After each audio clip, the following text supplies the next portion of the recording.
Whether you are a do-it-yourselfer or a pro, you've pretty much got to have a hammer tacker. A hammer tacker puts in essentially the same staple that a hand-powered staple gun puts in about 1/10 of the time. It's not quite as accurate, but it is so much faster. There are several advantages to using a hammer tacker instead of a hand-powered staple gun. Number one, it'll ride in your bags. Number two, it extends your reach. Number three, you can put them in just like that because it uses the energy of a hammer instead of getting the energy for putting them in from your forearm. So that means you can put in staples all day long without, really having cramps. Loading this thing is so simple. It takes an A11 staple. You pull the plunger out, it'll accept 2 sticks.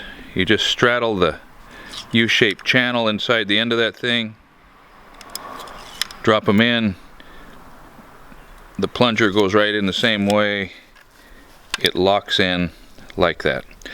I like to use 3/8 leg staples. You can get them a little shorter, but that works for me. You've seen me using these things on this job for roofing felt, for putting up visqueen to protect a concrete pour, for putting building wrap on the side of the building. You can use them for temporarily hanging signs or putting up tarps to protect from the rain. If you have one of these things, it's like every other tool, right? If you have one, the insight for the opportunity to use it and save some time is just part of what's in your toolkit. I have 2 different varieties of essentially the same thing. I have one by Rapid and one by Fanico. I had the one by Rapid first. I think Rapid was one of the first to market with this innovation. And I can't tell you exactly why, except I prefer the Rapid. It has never let me down. There's been 1 or 2 times, as you can see, when a part flew off of this one that I had to kind of jury rig to keep working, but at least I could jury rig it and keep working. And when they are working, they work exactly the same way, so probably the exact brand is not a huge deal, but the exact type, the concept, is a huge deal.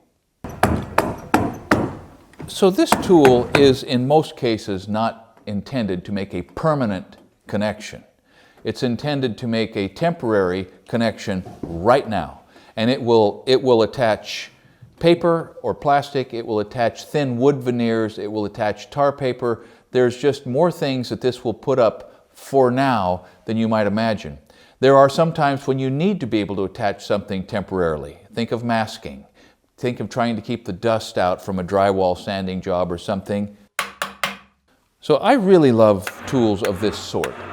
I refer to them as being elegant. Now that doesn't look elegant, but the function is elegant. There's no batteries, there's no rubber seals, there's no motors, you don't plug it in.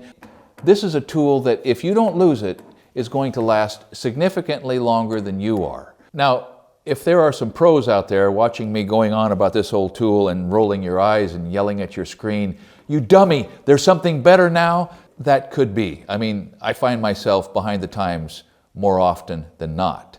So if there is something that's come to market that is some way better than this old tried and true, daily driver, let me know.